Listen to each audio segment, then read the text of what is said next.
I'm going to introduce this session of the Blum Community Centers project, and there will be a number of speakers.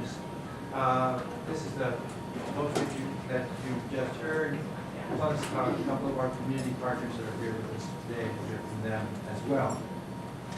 So the context that we're trying to set for this is to talk about a sort of new mandate and a new sense on the campus that it's really time to get ourselves organized to deal with what in this context we would talk about as experiential learning, but a broader set of issues on the campus that we think this all plays into and that need to be combined. So those challenges are, as I understand them, or as we collectively understand them, one, how do we connect the university and community in a deeper and more productive way? Number one. And these are the kinds of things that our administration, our chancellor talks about. He goes around and talks to folks in San Diego. Secondly, how do we advance new community-engaged undergraduate pedagogy? Produce new synergies between research, teaching, and service. And third, how do we infuse diversity in all aspects of UCSD life, engaging societal problems to produce new, interdisciplinary, and experiential-based learning and research?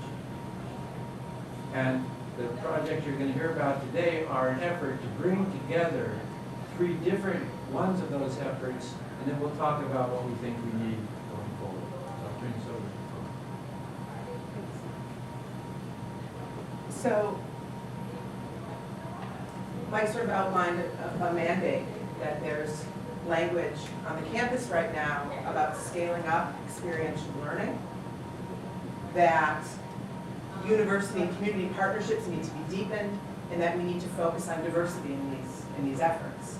And we have a new opportunity on campus to bring resources to do just that. So we'd like to talk with you a little bit today about the new Blum cross-border initiative at UCSD and its support of what is called the Community Stations, the UCSD Community Stations project.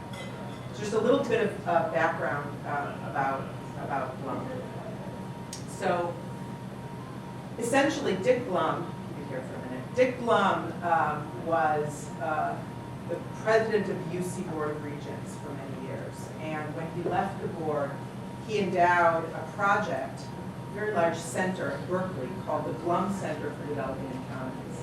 And essentially, it became a hub for research on global poverty at UC Berkeley, a real hub, cross-divisional hub, where undergraduates, primarily undergraduates, would go to pursue work in this area. And they had a very big capstone project where students would go abroad to study global development. And at a certain point, Blum made his intentions known that he wanted to export this model to the other UC campuses. And the idea was to discover what it was that's distinctive about each one of the UCs that could contribute to this system-wide Blum initiative. So Teddy, Cruz, and I made a pitch to the Blum Center at Berkeley that what makes UCSD distinctive is its location close to the border, that we literally sit a couple of miles north of a zone of global poverty that's really a microcosm of all of the problems of global poverty just a few miles from our campus. So Blum was really attracted to the idea that we could train students in global poverty right here locally. Right? That global doesn't mean over there, but global is right here for this campus. So it's a very cost-effective way to train students. Students can be working in the field at the same time as doing more theoretical and academic work in the classroom. So this was very appealing to Blum, so they funded a Blum project here at UC San Diego. And basically, what we're using Blum to do is elevate initiatives on campus that are putting undergraduate students into diverse neighborhoods throughout the region, across the border as well as underserved neighborhoods in UC San Diego. And one of the, in San Diego, near the campus. So basically, what we've argued is that the kind of research that we want to promote on this campus is community-engaged research, where there's a lateral participation of communities in the research that's going on the campus. It's a different way of understanding university partnerships, university-community partnerships. Oftentimes, and our administration right now is wonderful in using the language of engaging communities in a more systematic way. But oftentimes it's seen as a kind of top-down application of service or a top-down application of knowledge. So we have services and we're going to share our resources. That's fantastic. Campuses should do this. It's not the only way, though, to understand relationships between universities and communities. There's another way of thinking about applied research, that we solve all the problems here on campus in our labs and in our courses and so forth, and then we find a site to go and apply them, right? That's also one way of understanding university-community relations, but not the only one. We're interested in ways that the university and the community can actually partner in the co-production of new knowledge, that the communities are providing resources as well as the campus. It's a meeting of resources and knowledges, not a kind of provision of service from the campus to the community. So we're really interested in scaling up that kind of reciprocal relationship between universities and communities represented by community-based organizations in those communities. You know, one of the things that really appealed to Blum is the close proximity of wealth and poverty in our region, right? So obviously it's an amazing juxtaposition for our students to understand, but it's also an ethical imperative as well. And I think Blum understood the imperative of a public university engaging its own neighborhood. So when the campus talks about university-community partnerships, there's an imperative there that as a public university, we have some sort of a mission to engage communities within our own reach. So it's really an institutional moment right now, and Blum is responding to this. We respond to the mandate for deepening university-community partnerships.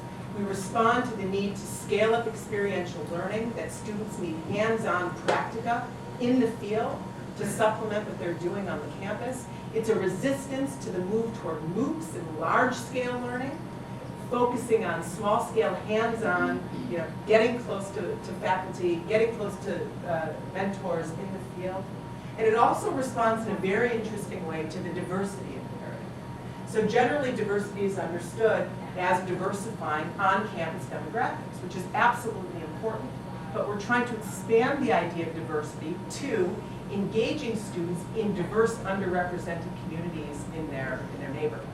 So it's bringing the university into the community, as well as bringing the community back to the campus. It's not just diversifying the student body, right, which is important. It's bringing in members of the community who have experience in these neighborhoods into campus and diversifying our curriculum. So really interesting models of connecting community-based leadership with pedagogy on the campus. So it's a two-way kind of flow. Basically, Blum initially was a coalition of entities from across the campus. We made the pitch as a kind of coalition.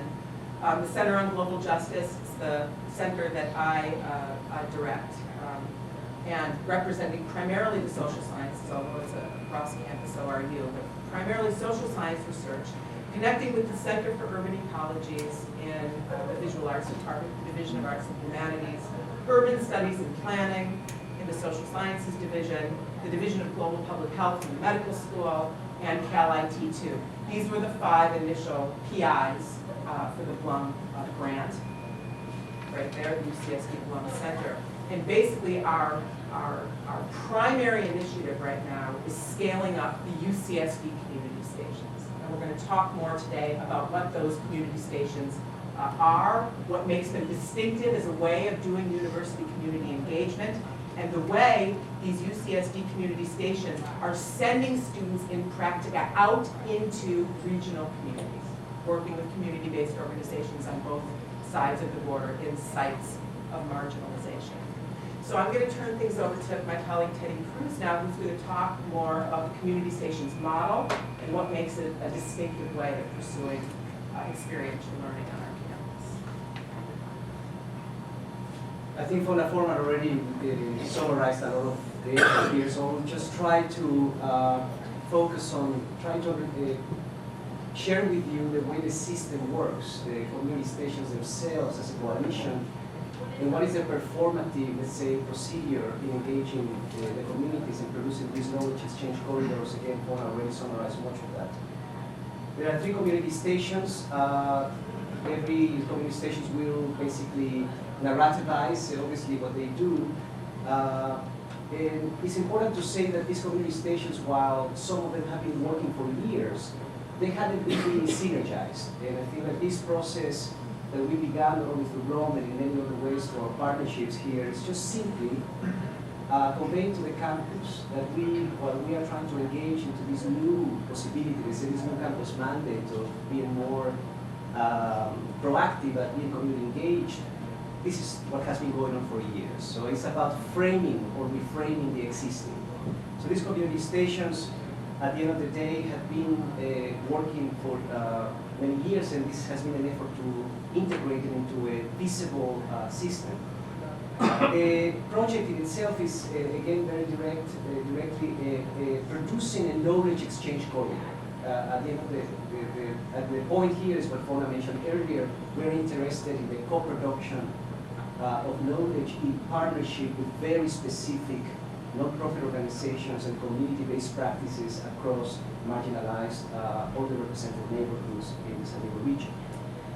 We believe that this, again, is a very different model from the service provision agenda at times, and that really tries to identify the neighborhoods which in themselves have resources. This is something that we never really talk about. The neighborhoods themselves have not only incredible tools, the socio-political and economic knowledge of activism that could begin to enter into the university to also help us reorganize pedagogical and research-based practices.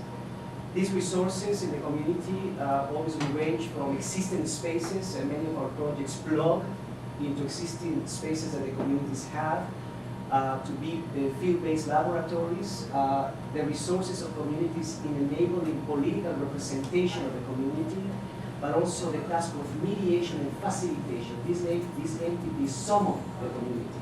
They really become interlocutors themselves, enabling public participation, which is obviously missing from our discourse across many different fields, and activating obviously a political agency of the socioeconomic knowledge on the ground in many of those communities.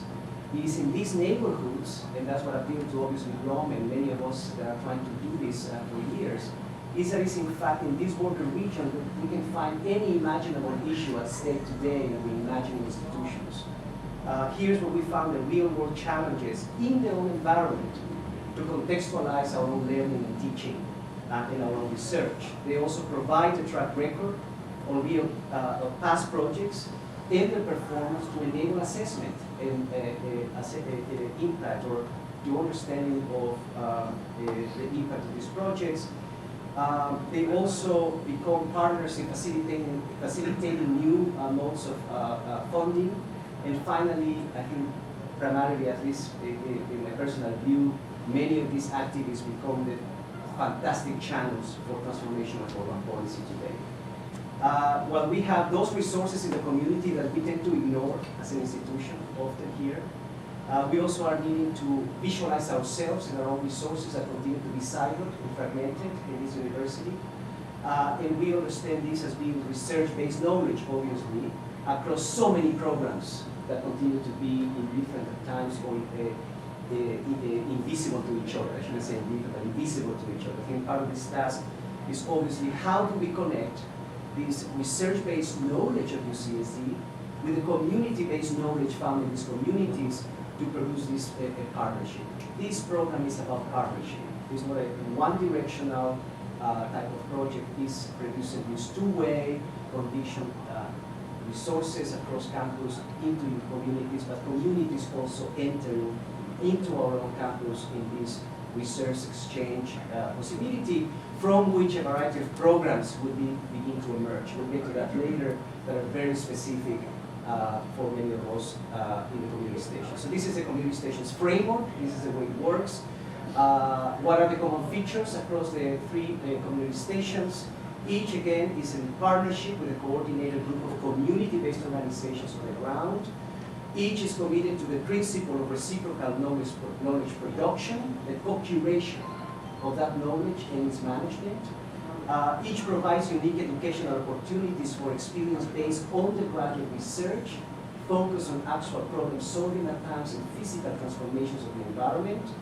Each works on a model of financial reciprocity. We sometimes think that communities obviously are underrepresented and poor, but they also have amazing resources in enabling new partnerships and new funding possibilities for all of us. Each focuses on different aspects of diversity, disciplinarity, demographic, generational, geographic, and according to many other criteria that we're trying to set up. Each is complementary with a variety of outreach programs across the campus. In other words, it's a three, but we know that there are many other community stations out there in the making that can be part of the system. Finally, the embeddedness of these environments into the specific geography of this territory is important. The proximity of these physical environments that would connect UCSD in its sort of, at times, intellectual gated community to other environments such as the Green Steel Community Station in City Heights, the Earth Lab Community Station in the Diamond District in San Diego, and the cross-border community stations that engages two cross-border neighborhoods, San Isidro and Laureles Canyon across the border. It is this circulation of knowledge and resources that we are talking about. So now let's begin with the Earth Lab Community Station. What Mehan here is to explain the slide.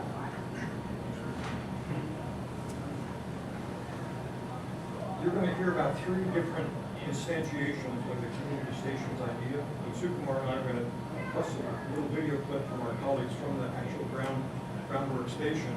Will hopefully give you an idea about what we're about. As Teddy said, this is a particular physical place, and it's important to recognize that our interrelationships with this place is recurring. We think that one of the benefits of the kind of work of the community station is that there's a permanent relationship, an ongoing relationship with the groups that are involved. And the groundwork activity at this physical place called the Earth Lab also pulls together many resources from their community. So they're a hub pulling together some donors, the Jackie Robinson YMCA. They have a very strong educational mandate, which connects them to elementary schools in the Diamond community, connects them to the Millennial Tech Middle School, which is adjacent to the Earth Lab, and to high schools in the neighborhood, Gompers Preparatory Academy and Lincoln High School. And so this is not an isolated activity. It is interconnected on their side as well as interconnected on our side. And again, this representation is an attempt to demonstrate the interconnectedness between the efforts of the UCSD campus and the interconnectedness of the activities within the Diamond community. I'd like to say a little bit more about what groundwork is involved in, and then we're going to show you the videotape to give you an example of real life on the ground. Groundwork itself is an environmental rehabilitation effort. It is located in southeastern San Diego on Euclid and Federal, and it has a mandate to reconstitute the Choyas Creek. The Choyas Creek is now an empty creek bed that actually starts north of a Kensington neighborhood and weaves its way through southeastern San Diego and goes as far as the border with Mexico and kind of ends in that vicinity. It is dormant and it is overgrown with non-local vegetation. Part of its purpose is to rehabilitate that. And the main part of that is a 5-acre plot of land called the Earth Lab, which is adjacent to Millennial Tech Middle School and Gompers Preparatory Academy, and borders on the east side with Euclid Avenue. And one of their mandates is to make that a vital enterprise. Attached to that is the idea that it becomes a vital educational resource for students, community members, parents, families.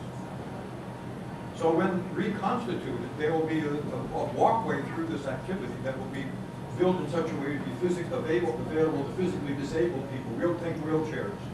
As it is now, it's barely able to walk through it. This involves reconstituting entryways and the rest. The idea will then be to be able to enable outdoor educational activities that are vital in and of themselves, but also connected to the schools in the neighborhood and to have them engage in inquiry. Someone like Dan Renner, who's here, will tell you the vitality and necessity of inquiry as a basis for education in and of itself. But fortunately, the California's Department of Education is developing a set of standards for inquiry for elementary, middle, and high school students that have inquiry at the basis. So the Earth Lab becomes a vital resource in that community to regenerate, improve, and develop an educational activity. This is a set of pictures that we have taken at the site, and Sukumar will say a little bit about those and then introduce a videotape about the work. With any luck, the videotape will show. Yeah, well. Move the microphone.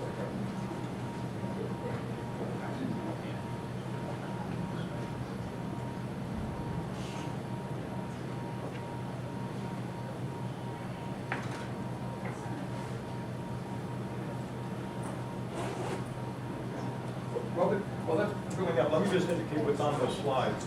This is 4 different pictures of the Earth Lab site, adjacent to the Millennium Tech Middle School area.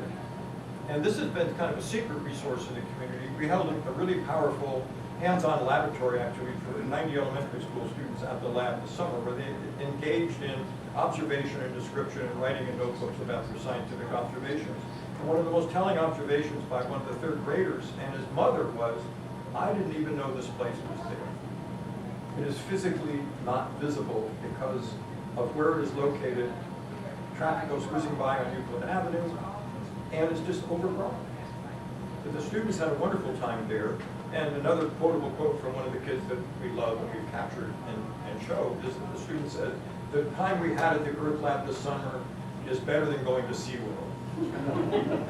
People like Mehan who are involved in hands-on learning, having a student who is getting his hands dirty and getting on the ground and doing all the work, which you'll see in the videotape, is really vital. And this is one of our key partners. Patrice Baker is one of the community organizers at Groundwork and physically located at the Earth Lab. Now the videotape will take over, hopefully.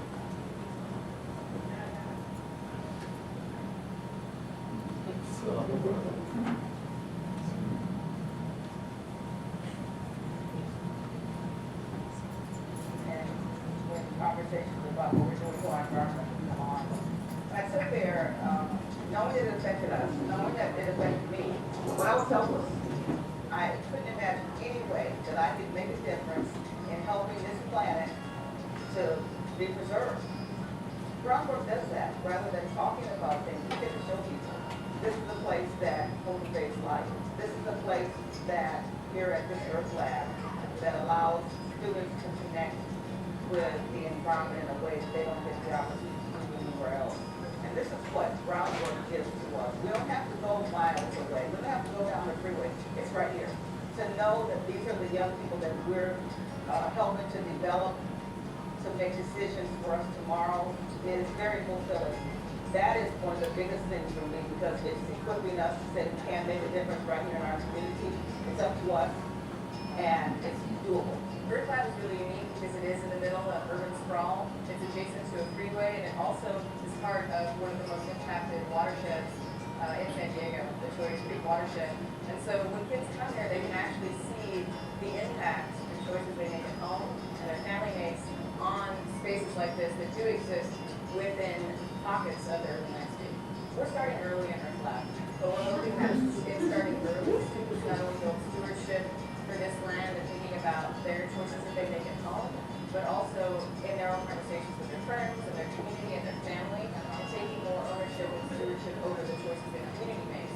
The Earth Lab provides a really unique opportunity for teachers to work across the curriculum and in what we call vertical teaming. So we've got K through 12 programming going on in Earth Lab. We have middle school teachers doing something really weird, which is working across the curriculum. So we have math teachers, science teachers, and English language arts teachers. They work with a teaching artist, and you have scientists, and you have educators, and we're getting out of the classroom. So we're engaging in something that usually only exists in the museum realm, which we call informal learning, versus formal learning, which is in the classroom. It's a rare opportunity for students to reflect on their own learning and realize when they're in these outdoor spaces and in informal spaces that they are learning, and not only that, they're in charge of their own learning. I think it's different because you get to like see the nature that aren't in classroom. I really like it here because you get a new way to study how nature works instead of at school where they just you look at a book. Well, the partnership that's been put together with the San Diego Unified School District, Millennial Tech Middle School, University of California, San Diego, and Groundworks, at this particular location with the Earth Lab, it's been fascinating to see all these different elements come together. So you've got over 4,000 kids that live in this immediate neighborhood, and suddenly they're going to see something going on that is really positive in their community, that they can actually get involved in, get their fingers in the soil. Kudos to Groundworks San Diego for the focus that they've placed on this Choice Creek watershed. You know, it's one of 11 watersheds in San Diego County that we have, and yet it's one that most people don't even know about. Through their efforts, I think in the next few years, you're going to hear more and more about Choice Creek, about the really rich resource that it is, and what we all need to do to work together to restore it, make something we can be very proud of.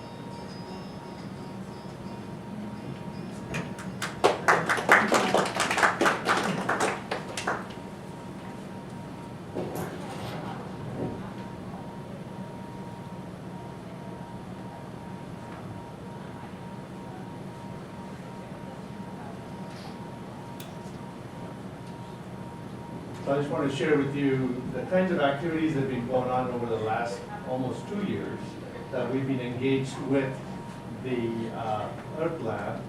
As it suggests, it's really a interesting place for interactive learning. And the learning not only happens for the kids in the neighborhood, especially the kids from Millennial Tech, on whose campus this is located, it's also a learning opportunity for our students from UCSD. So there are several projects that we've engaged with from the university. Notably, Urban Studies and Planning under Rosero. She's had 3 projects that have gone on with the Earth Lab over 3 different quarters. And essentially what she has is a senior project where the students use what they learned in urban studies and planning to apply that to the local neighborhood. So they've done work in terms of looking at the overall asset mapping that is around the lab. And by looking at the asset mapping, we're looking at what's positive in the neighborhood that we can then leverage and then make use of in the service of the Earth Lab.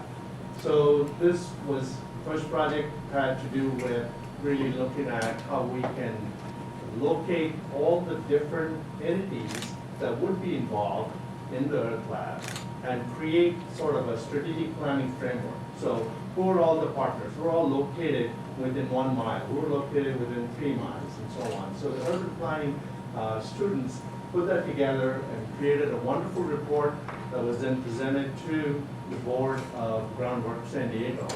And obviously this is a fantastic thing to have all documented. It's not as if people didn't know that there were these kinds of opportunities. But putting it all together makes it easy for Groundwork to then apply for grants, look at, you know, taking this plan to the city and saying, look, here's what we have to offer, and so on. So it gives them structure, which a lot of the nonprofits may not have, the ability to pull all that together for themselves.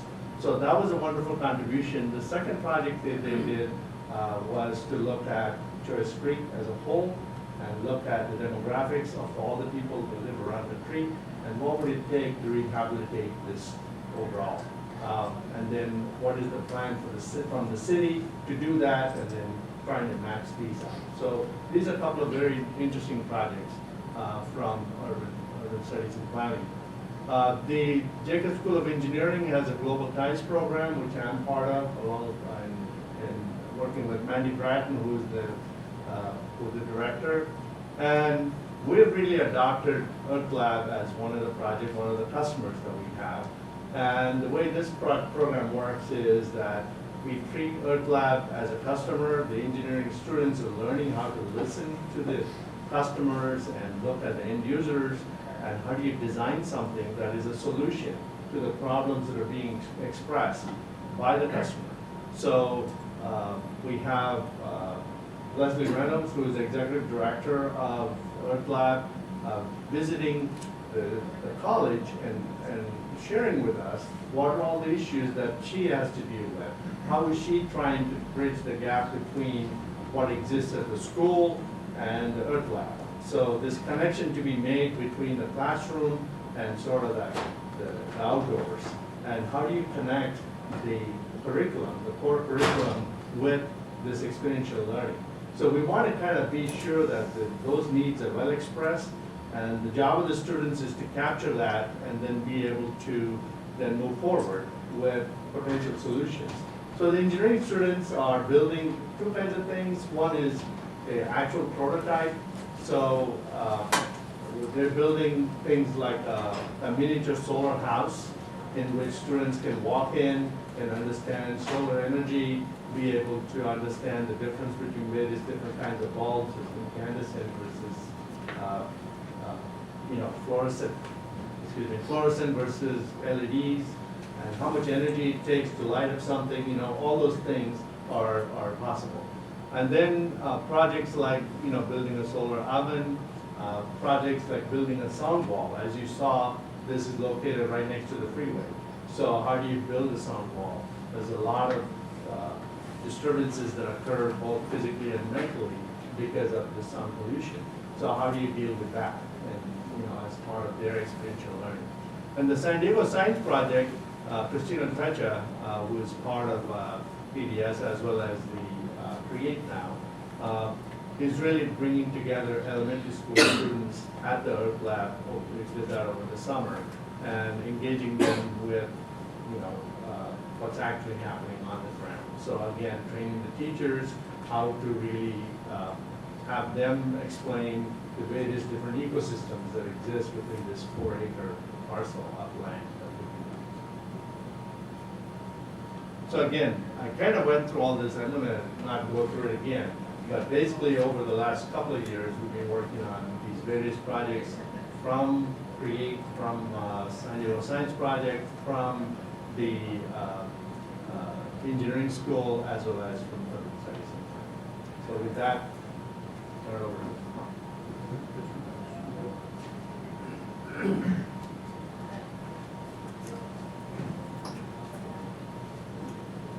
Okay, we're getting to the next community station. The indication of this, it's actually both in City Heights and it's down in it's not Diamond District, but it's where the town country is. What do they call it? Well, let's leave it at that. And it's another one of these partnerships with a number of different organizations. You're going to be hearing from them in just a moment. So the same kind of general scheme that Bud showed you is in place there. Here's some stills from the Town Country Village Learning Center in a HUD housing project, HUD supported housing project, and each of a number of different kinds of activities. Now, what I want to do is just mention the prehistory of all of this, because I'm standing here really as a surrogate for Angela Booker, who's a new faculty member coming into the communication department, who were engaged in all of this, and just a little bit of the prehistory that led us to this way of trying to organize a community station. First is that we've been doing this for, as was mentioned, we've been doing this for a very long time, and have worked out a number of things that we hope to be able to both improve on ourselves and to contribute to the campus. So here's some things that we think we sort of are the precursors of this. Being able to actually, on the ground, conduct these mixed venue classes. You gotta get students to and fro, you gotta make this fit into the curriculum. How do you work with the partners? So they really are partners, and you're gonna be hearing from our partners in just a moment. We were able, off of this model, to foster a statewide system. So there are approximately 15 of these kinds of systems working around in different parts of the University of California as a part of what's called UC Links. And it now is with the sort of what we're pointing to is that we believe that in our own organization here at UCSD and in taking next steps with our partners, that we really are at a turning point. And we need to have more solid foundation for the kind of work that has been going on. That's what we hope to get here. And with that, having been the pre-historian, I'm going to step away and turn this over to Judy Jacoby, who's our partner from the San Diego Community Garden Network. I don't know what the next slide is, but you're welcome to try it out and see what's happening. I don't think there's any slide. There you go, yeah. I'm talking off the cuff. We like great notes. So, I was just going to tell you a little bit about the San Diego Community Garden Network, which is an organization that I started about, well, in 2009, the idea came into being, and we became a nonprofit in the fall of 2011. So when we came to that point, a lot of searching about how we wanted to run this organization. So the idea, how I got involved in wanting to start this nonprofit is I came to San Diego. I've lived in many other cities, and I came here to become a nurse practitioner. I worked here in community clinics for a number of years, and when I retired, I joined the San Diego Master Gardeners, which comes under the UC Cooperative Extension, the Farm Bureau. And when I was there, I realized that there were maybe a handful of community gardens in San Diego, and I couldn't understand why there weren't more. When other cities like New York have 600 gardens, and all across the country there are like a thriving thing. And here we're just sort of these few hang-on gardens that have been around for a long time. We're very insular and looked inwards and only did anything for the gardeners there. So, and looking at other places where community gardens are a real asset to their communities, that's what I really wanted to happen. And so I started this nonprofit to fill the void that not only we didn't have the gardens, but we also didn't have any public interest in community gardens. In other cities, generally parks departments or some department in the government takes on community gardens and fosters them and helps support them and provides usually some financial support as well. Well, there was nothing like that here in San Diego, and as a matter of fact, there were very anti-community garden permitting requirements in the city of San Diego that we fought for basically 3 years, and finally did change, and now it's much easier by that standard. So that's the advocacy part of the network. So, so when we started the Community Garden Network, the idea really is not only to support and promote community gardens, it's also to support and promote community gardens that foster community gardens that are community assets. And our organization, along with the American Community Garden Association, really supports asset-based community development, which really fits in with what LCHC is doing. So that was primarily, that's how we got there. We've been growing slowly, and the handicaps are, one, there was no culture of community gardens in San Diego, so people really didn't know what it was. Two, we sought to be a network in a really large county where it's hard to get people together. And I think, well, I have one more reason why it's really hard, but there are lots of reasons why it's hard. But anyway, so we've had, volunteers, that's my big thing. Because volunteers, gardeners like to garden. They don't really like to run organizations. So it's hard to get community gardeners to be interested in running an organization. So as I really discovered that over the years that I've been working, the last few years, working on the organization. So when I hooked up with the Greenstein communities, I had it was a way of finding an ongoing support system. Prior to that, I had a few interns from San Diego State, and I thought this was a great way to incorporate students into the process of developing community gardens. So we started off, our first interaction was at the housing project at Housing Country. And that was the first interaction I think really Robert and Yvonne and I had working together. It was fairly informal. And over time we developed more of a relationship, and now we're working really closely. They're really incorporated into the Community Garden Network, and the way that they're really helpful is by bringing education into the gardens, and using Greenstein and our own idea of educating the community about gardening, about good healthy food, all the things that are associated with community gardens. It's really been helpful, and for me, it's been a shot in the arm, because I have to say, from time I got very discouraged. I was thinking, who else is working with me? And now I really feel like I've got a nice support system.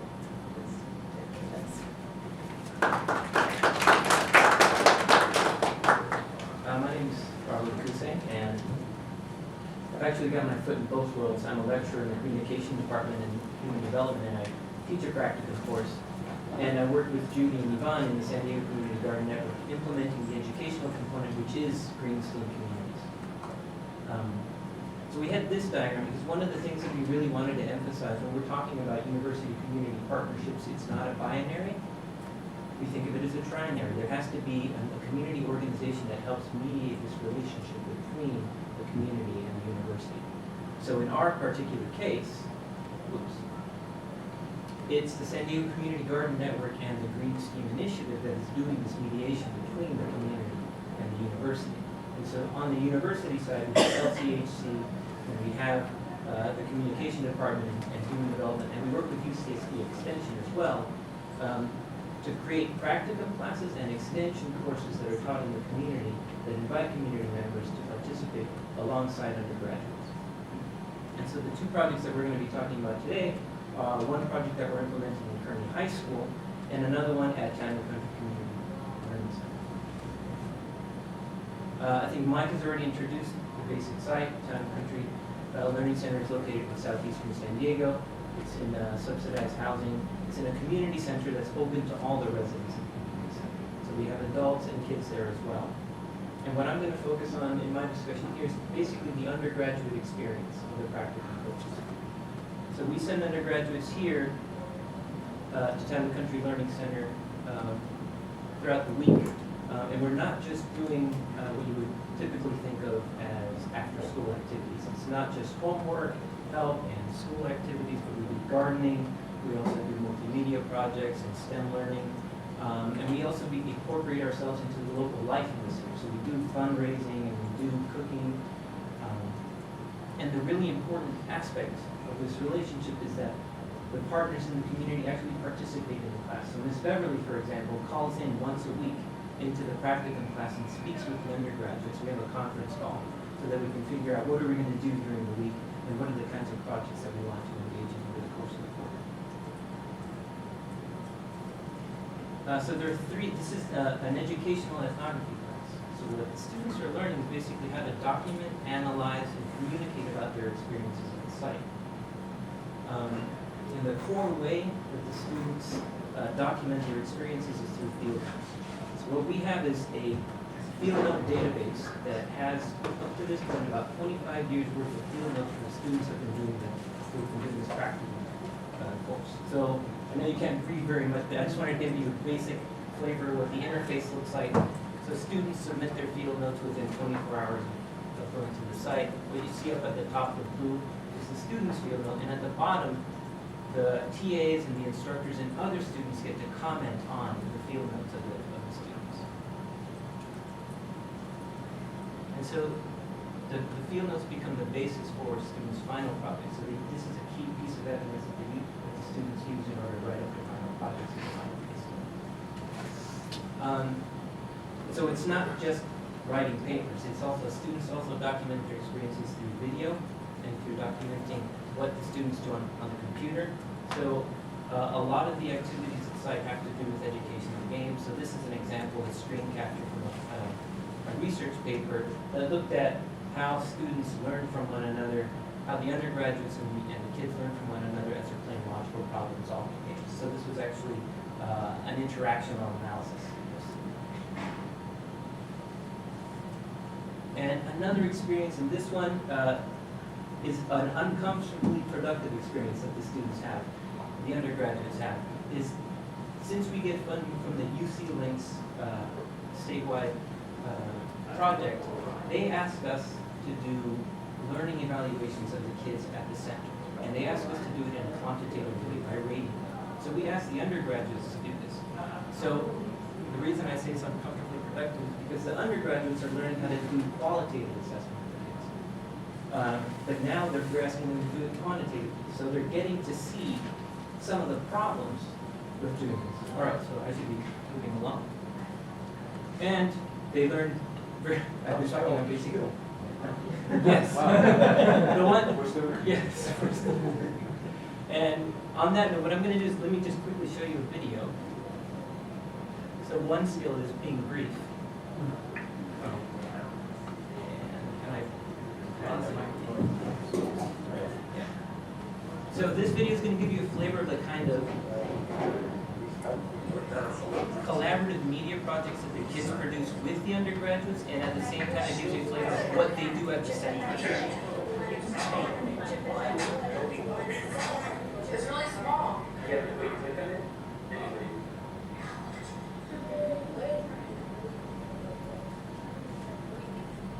Light bulb is wires and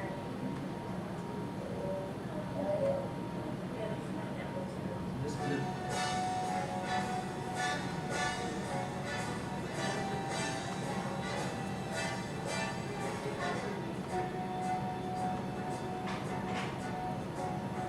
So they cook at the site, and this is a video that was produced by undergraduates and the kids together. And this is a collaboration actually with Sukumar and his Thai students. They set up this video wall that the kids use at the center.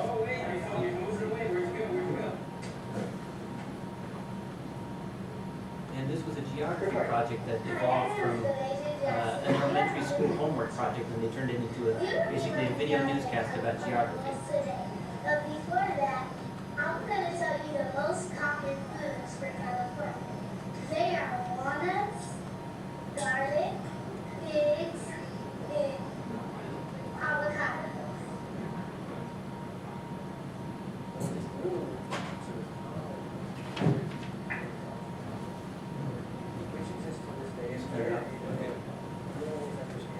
All right, so what I'm going to do now then is I'd like to invite Ms. Beverly up for a minute.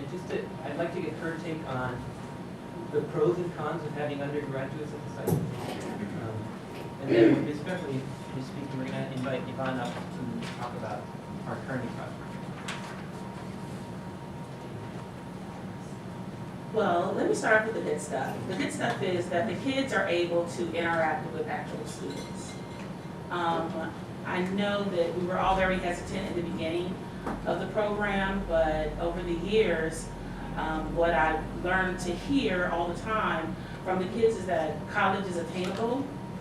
And from the students, I'm really going to either try to make a difference and use my career to kind of help out a little more. I didn't really know what I was going to do, but now I want to go out and advocate for students of color. So that's the really good part. And then there's really not a bad part, but there's a not so good part as a director, whereas I will receive a different group of students every 10 weeks. That's meeting someone new every 10 weeks and then introduce them to your rules, your house, and then try to stay, as nice as possible, but, be sure that we all have a really good time and learn something together. The other not so good thing is that it actually does become a little extra work for me. It helps me in other ways, having the students there and the partnership, but it does, honestly becomes a little more extra work. But I'll happily take that extra work with the types of good stories and the good things that come out at the end of every quarter when we are able to celebrate with the students who are there with us for those 10 weeks. And then we also get students who come back. They graduated, they come back for all the different events, they'll come and volunteer, they remember something that they have done really special at the site, and they'll contact me, email me, or just show up. And the kids just greet them with open arms. I mean, there's never a hesitate, the kids aren't hesitating to get to know the students. The students are a little overwhelmed with the friendliness of the kids. And, but that's a good thing. So with all that said, I'll be hanging out for a little while afterwards if you have any other questions or comments that you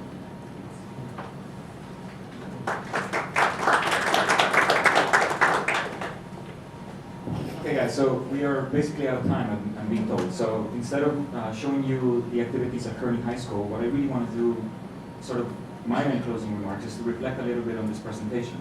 And notice where it started, right? Literally a satellite-side view of this region.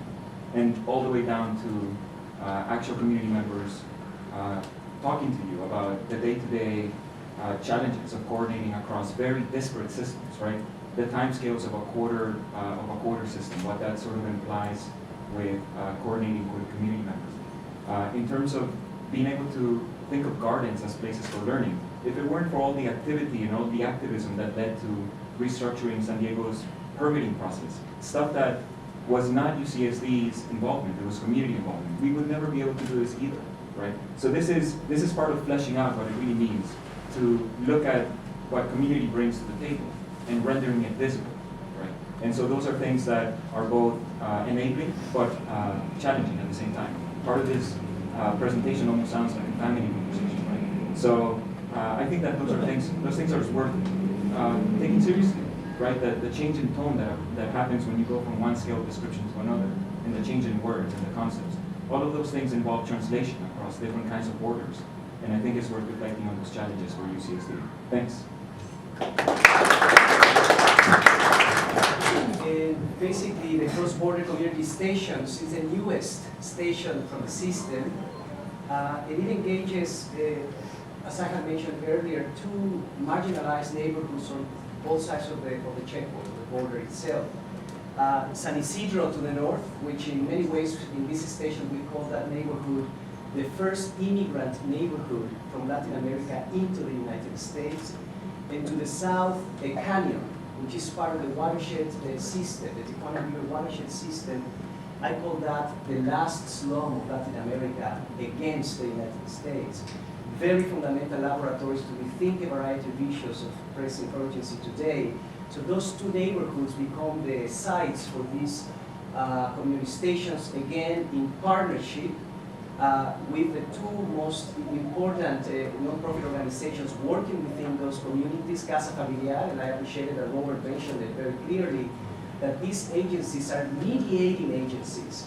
So they facilitate, they summon the community, they become the mediating environments and interlocutors to summon the community and enable these projects to really be successful. Obviously, part of these stations, and I want to add one more issue in the context of all of them as a system, the opportunity is that when we begin to partner meaningfully in the co-production of knowledge and resources with these communities, what we are also doing in tandem is visualizing the pressing urgent issues embedded in those neighborhoods. So Casa Familiar, a very progressive agency dealing with issues of immigration, housing crisis, erosion of public space in neighborhoods, in a variety of other types of social service issues pertaining to the construction of citizenship through cultural mobilization and new forms of pedagogy. While Alter Terra in this shanty town or informal settlement of 85,000 people, Alter Terra is the nonprofit in this environment, also addressing issues of environmental degradation in slums and how that environmental degradation, the pollution of that is beginning to seep into the Tijuana River estuary of the United States. So they definitely become two environments and two partners that enable us to reimagine the border region out of new strategies of interdependence and cooperation. That synergy of issues articulated by these nonprofits, connecting to a series of partners, as we saw in the other community stations, is what produces this circulation of knowledge exchange and of resource exchange. A variety of activities, even though this is a new station, have taken place in the last 2 or 3 years. Galaxy 2 gave us these optic portables, or these sort of display systems to we remodeled with Casa Familiar one of the spaces they have in this environment into a neighborhood forum, effectively become a civic classroom that is co-managed between us and the non-profit organization.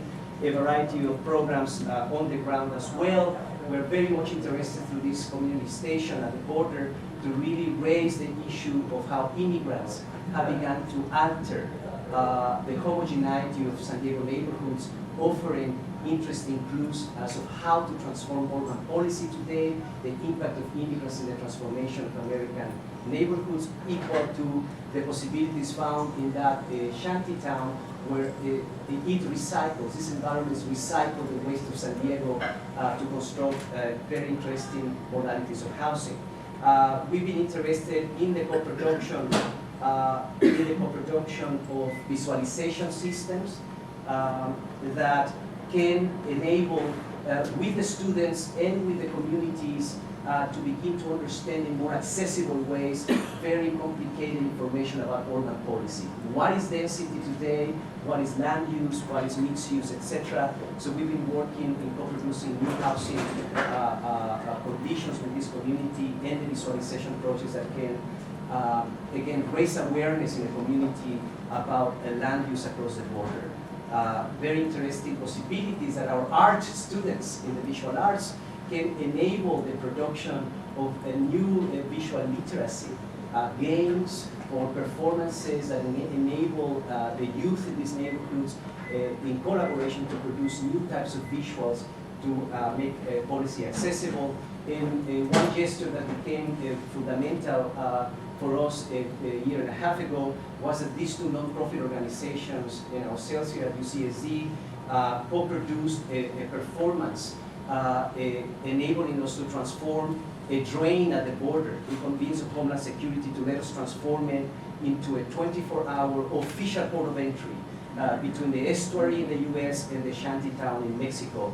So that here we're crossing the border, and at the other end, Mexican immigration is stamping the passports, while the community, politicians, scholars, and activists are looking at how the pollution, the sewer, is dumping into the estuary. So this possibility of occupying the landscapes themselves of conflict and raising a new type of synergy between academics, community activists, politicians, and scholars is part of this possibility. Now I'm going to turn it finally in the closing part of this to Fonna Forman, because while we spent a lot of time talking about the centrality of the community stations as a main protagonist of the Blum cross-border initiative and elevating that project further, we are also interested in taking advantage of this moment, this funding, to also produce a variety of projects campus-wide that we see as public goods that can bring us further together. Yeah. No, thank you. That's a great way of just summarizing what I wanted to say in conclusion. So I'll say a few remarks about a couple of projects that Blum is supporting that really serve as campus-wide goods, and then Michael will wrap it up with just a couple of concluding comments. So essentially, you know, one of the things we realized when putting together the Blum proposal is there's a lot of this work going on the campus that's unrecognized to each other. And so one of the very first projects that we're doing in the Blum initiative is we are developing a kind of demographic map of the campus to see what programs exist, all right, to make them known to each other and visualize ourselves. So Blum is identifying consortia and programs and projects that are putting undergraduate students in regional communities so that we know that each other exists. So when the campus speaks about community engagement, it knows what it's talking about. And what we want Blum to do is to enable these projects to scale up, perhaps to provide central administrative support, other ways that the campus can be a support to these kinds of community engaged projects. The next thing that we're doing is we're developing a curriculum. Initially, the Blum will be probably a certificate that students get. This is a plan here. This is our first year of operation. We're putting together a curriculum that we believe all students who are involved, no matter what discipline they're in, involved in community engaged research need to know. They need to know something about the ethics of engagement, right? They need to know something about the history of engagement in this region and maybe the history of development in our region. They need to know something about different models of universities engaging communities and so forth. So a reader and a curriculum that will enable students to get a certificate in regional development through the Blum program. And in relation to this, we want to make stipends available for undergraduate students across the campus involved in their own majors who are doing these kind of practical projects. So we're working on making those stipends available probably as early as next year. It'll be competitive. There'll be some way that we can distribute these stipends across the campus so that it's spread. Another program that we're developing is called Civic Engagement Units, that students can actually gain credit by participating in the very sites across our region where decisions are made that affect our civic culture. So the boardrooms of nonprofits, the city council chambers on both sides of the border, if students go to these, participate in them, see how decisions are made, they can actually earn credit or some way of sort of satisfying Blum requirements. We're still working on the curriculum.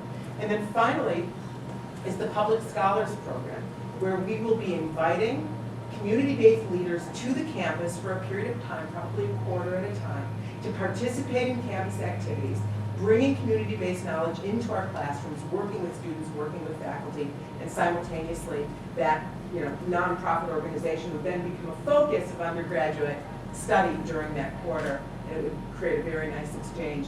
And we have 2 activists joining us during the spring quarter. We're very grateful to Keith Pizzoli and the Superfund Research Center here on campus for helping to fund the first Blum Public Scholars Program.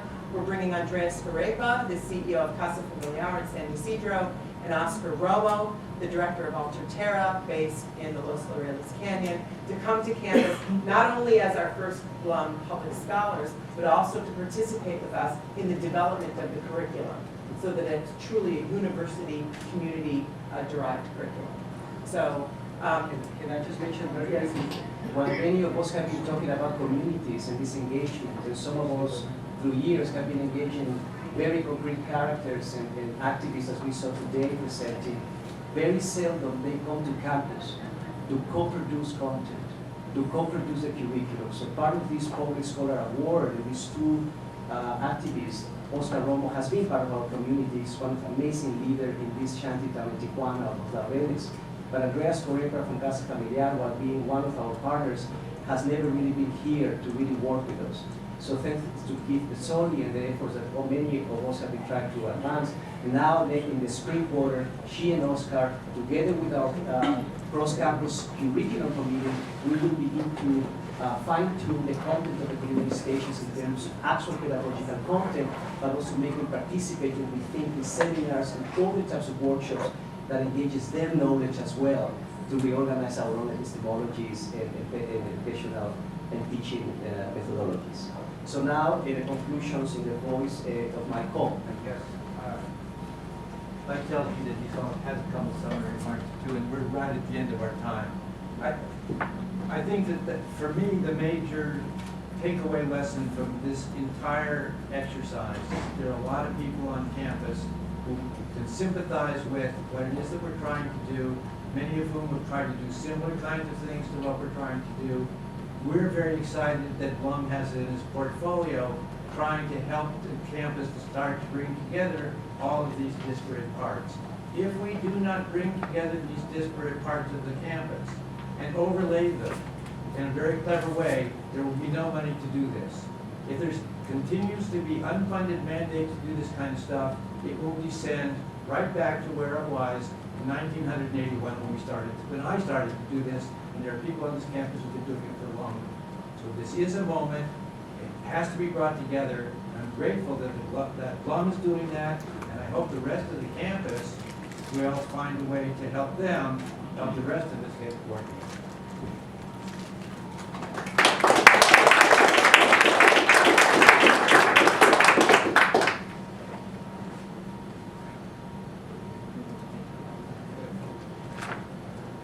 I can do it. My job is to kind of summarize this at this point, and I hope you have had a sense, and it's only a sense, of the vibrant activities that this group has been engaged in, often in a disparate way. And the theme here is to try and bring different groups together who are doing similar kinds of work, so we can learn from each other intellectually and continue to make closer ties to the community and to the campus. Now, I would just like to highlight a couple of points that have been made throughout the presentations. One is this idea of mutuality, that there are mutual benefits for all the organizations that are involved in this activity. Clearly, the university benefits from that, and I'll come to that in a moment. But I think equally, if not more important, is that there are real benefits for the community station approach. The point has been made over and over again that the community groups with which we work have deep knowledge incredible strength of information that's often hidden. And one of the ways in which we can interact because of the modes of publicity that we have available is that we can make those funds of knowledge more available to a wider audience, benefit our students, to benefit the community at large. So one of the things the community stations effort does is provide a vehicle to express that fund of knowledge. You've also heard of the common theme that each of these community station efforts are working with community groups to enhance the assets that can be made available. One is financial, in other cases it's physical, but in all cases working together to accentuate the resources that are needed and to acquire them. Each one of these organizations is also attempting to connect more formally to decision makers. You saw in the case of the groundwork presentation, a member of the county administration, the county supervisor, trying to locate those kind of connections. You saw it in the cross-border work, connecting to government and policy officials to make the needs of the communities where they're represented more visible. You heard from a garden expert talking about the necessity and the viability of making those kinds of connections. These are new methods of community participation. These are not top-down enterprises, they're not exploitative, they're mutual, and that needs to be accentuated. And once again, they're encouraging creative, practical, and expressive applications of technology. Technology broadly defined. Now, there are benefits for the university. You've heard the concept of public sociology, notice my bias, public scholarship that has united the triple missions of the university. The missions of the university are often stated research, teaching, and service. Research, basic research, laboratory-based research, acquiring basic knowledge has always been the fundamental dimension of the university. Here we are not treating teaching and service as separate, but uniting those in one. And it is undergraduates, to be sure. Practical courses put university students out in our stations, but there's a triad. There are graduate students who serve as teaching assistants. There are university faculty who aren't just supervising these projects, but are engaged in the research. Art, political science, communication, human development, sociology. The faculty are engaged in research in these settings while teaching undergraduates and graduate students to do the work as well. So there's a public scholarship dimension of this work as well as public pedagogy. We're linking university students on an ongoing basis to community organizations. And as Beverly indicated, the complexity of that's an honest portrayal. We get that from each of the organizations with which we work. It's wonderful, resources, energy, commitment. By God, they turn over a lot. But there is a plus benefit, because you would not be here if there was not that kind of benefit. So practicum courses, studio courses that they're often called in the arts and humanities, provide graduate students as well as undergraduate students with authentic learning connections. Not just book learning, but experiential learning, the theme of this conference. And another activity that needs to be identified is that when we're looking at the research, teaching, and service linkage, our community partners are providing us resources, physical spaces, intellectual spaces for us to work that we wouldn't have access to without them. If there wasn't the gardening community, how would we have the students from the university engaged in that? If groundwork was not engaged in environmental restoration, we wouldn't have access to them. And they often don't see this. Our colleagues at groundwork don't recognize, until we told them, how powerful the use of their activities is for us. So there's a benefit for us by working with these community groups that without working with them, there would not be. So that mutuality is a theme that we want to emphasize. And thank you for your attention. And we're not that far over the time. So we have a little time. We won't be thrown out of the room. We have a little time to answer questions or make comments if people want to do that. So that's okay, right? We can stay for a couple more minutes and do I think the keynote's in here at noon, so, but. 2 minutes, we have a couple more things Yeah. here. and we'll direct them to whomever you want.